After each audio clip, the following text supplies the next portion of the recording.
आणि त्या लौकिक गोष्टींमध्येच अलौकिकत्वाचे धागेही गुंफणं गरजेचं आहे.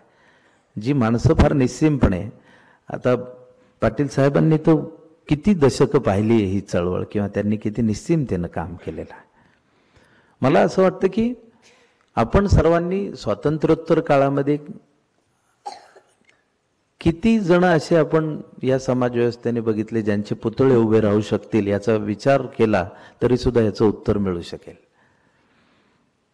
तर मला असं वाटतं की ज्या धडाडीनं हा देश स्वतंत्र केला गेला, ज्या ऊर्जेनं हा स्वतंत्र केला गेला, त्याची मूल्यच जर आपण विसरलो तर त्याला काही अर्थ नाही.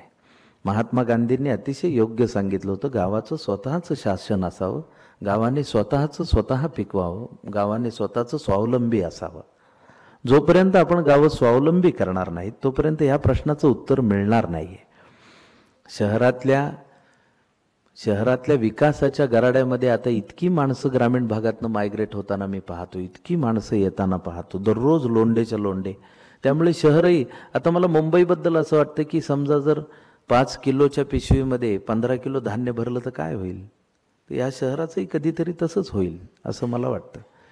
कारण ह्यावर नियंत्रण ठेवणं, यासाठी गरज काय, नियंत्रण कसं राहील तर तुम्ही गावं विकसित करा, आणि ती विकसित अशी करा की त्यांची स्वयंपूर्ण शासन योजना असो, त्यांचं स्वावलंबी पण आपण काढून घ्यायला नको, त्यांचं त्यांना ठरवता आलं पाहिजे. गावातल्या गावात ते रोजगार उपलब्ध झाले पाहिजेत, गावातल्या गावात तो महसूल निर्माण झाला पाहिजे, आणि त्यासाठी निश्चित योजना आहेत. गावाने ठरवावं आपापली माणसं.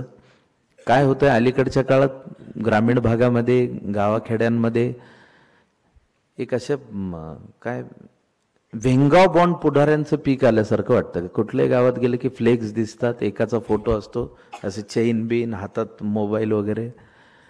आता ह्याची अक्कलच जर एवढी असेल तर हा काय करेल गावासाठी. म्हणून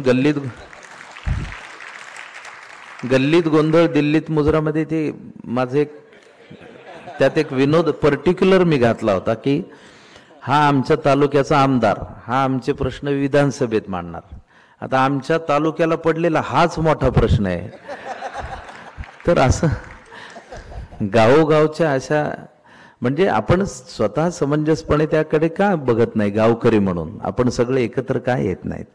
युगानुयुगे आपण त्याच जोखडांमध्ये का अडकतो आहोत, का जातीपातीच्या राजकारणामध्ये आपल्याला गुरफटवलं जातं, आणि सोयीनुसार ते बदललंही जातं. जातीपाती ह्या आपल्या दररोजच्या जीवनात आडव्या आल्यात का. मी कलावंत आहे, मी ज्या कुठल्या जातीचा असेल तेवढ्याच जातीतल्या लोकांना हसवतो का, त्यांचंच मनोरंजन करतो का, आता असं नाहीये. प्रत्येक जण आपापल्या पद्धतीने ते काम करतोय. मग आपण एकत्र का येत नाही, हे जोखड झुगारून आपल्याला अजूनही का कळत नाहीये, ही अडवणूक झाली. तर आपण जोपर्यंत समंजस होत नाही, आपण जोपर्यंत हुशार होणार नाहीत तोपर्यंत आपल्याला तरुणोपाय नाही, हे तर आपल्याला आता समजून घेतलं पाहिजे. आणि आता तो काळ आलेला आहे जिथे साहित्याने तर मदत करावीच, पण शेतकरी बांधवांनी मुळात आपलं, कारण तुम्ही ह्या देशाची व्यवस्था एक झाड आहे असं जर प्रतिकात्मक घेतलं तर त्याची मुळात शेतकरी आहेत. उद्या मुळच वीक झाली तर ते झाड काही टिकणार नाहीये, ते पडणारच आहे. त्यासाठी वेगळा आपल्याला ज्योतिषी आणायची गरज नाहीये. तर हा शेतकरी बांधव जोपर्यंत स्वयंपूर्ण होणार नाही, आणि किती साधे साधे मुद्दे आहेत. जर 11,000 रुपये क्विंटल तूर गेलेली असेल आणि ती तुम्ही 5,050 वर आणली, आणि त्यातही जर 3,000 खरेदी केली तर 8,000 रुपये त्याचं नुकसान केलंच आहे की आपण क्विंटल माग. मग त्यालाच आपण ते पैसे देतोय, काय उपकार करतोय आपण त्याच्यावर. तर पण ह्या पद्धतीनं आकलन करण्यापेक्षा की हे आपल्याला जगवणारे आहेत. उद्या एक दिवस असा येईल की शहरातल्या लोकांकडे खूप पैसे असतील, सगळं असेल, पण जेवायला अन्न नसेल तर काय करतील. म्हणून कधी 2009 मध्ये जेव्हा आम्ही गोष्ट छोटी डोंगरा एवढी केला होता, त्यावेळी त्या कोर्टातल्या स्वागतामध्ये मी एक वाक्य म्हणले की एक दिवस 1 किलो गव्हासाठी हा देश तुम्ही गहाण ठेवलेला असेल, त्या दिवशी बघा माझ्या पिंडाला कावळा शिवलेला असेल. आता हे वाक्य एका भावनेतनं आलं होतं, एक तो उद्रेक.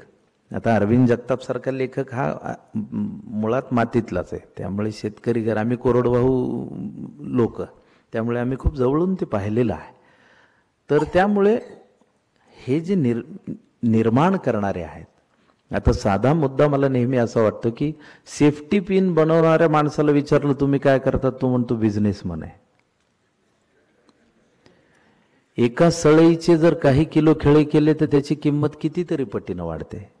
आणि मग एका धान्याच्या दाण्यापासून हजारो दाणे करणारे शेतकरी का अजून बिझनेसमन नाही, हे आपल्या सगळ्यांना कळतंय, पण वळत का नाहीये. आणि ज्या दिवशी हे कळून वळू लागेल त्या दिवशी समाज व्यवस्था अत्यंत नीटसपणे चालली असं आपल्याला म्हणता येईल. नाहीतर असंख्य प्रश्न, असंख्य गोष्टी येणार आहेत. आता उलटसुलट सारखं नाटक मी व्यावसायिक मंचावर आणलंय. कोरडवाहू शेतकरी पहिल्यांदा त्या निमित्ताने मंचावर मला आणायचा होता, कारण शहरामधल्या लोकांना त्यातला भेद कळला पाहिजे असं मला वाटतं. त्यामुळे हे नाटकाचं मी धाडस केलं, पण त्याला जो प्रतिसाद मिळतोय तो फार उल्लेखनीय आहे. त्यामुळे अंतर्मुख होणारी शहरी माणसं मला जेव्हा भेटतात तेव्हा मला बरं वाटतं की संवेदना अजून काही गेलेली नाही, पण ती आपण जरी जपून ठेवलेली असली तर उद्या आपल्या लक्षात येईल की ही पणती नव्हेच, ही मशालच आहे. आधी होती ना आताही आहेच आणि ह्या पुढेही राहील. त्यामुळे संवेदनशीलता ही मरणारी गोष्ट नाही. नाहीतर मग जनावरांमध्ये आणि आपल्यामध्ये काय फरक राहिला असता. जनावरं सुद्धा खूप संवेदनशील असतात. गांधीजी म्हणतात तसं की निसर्ग एवढा शक्तिमान आहे की त्याला मुंगीचंही पोट भरता येतं आणि हत्तीचंही पोट भरता येतं, पण कुणाची हाव नाही भरतायत, लोभ नाही भरतायत. त्याच्याकडे तेवढं नाहीये, कारण तो जोपर्यंत आपण काढणार नाही तोपर्यंत आपल्याला तरुण उपाय नाही.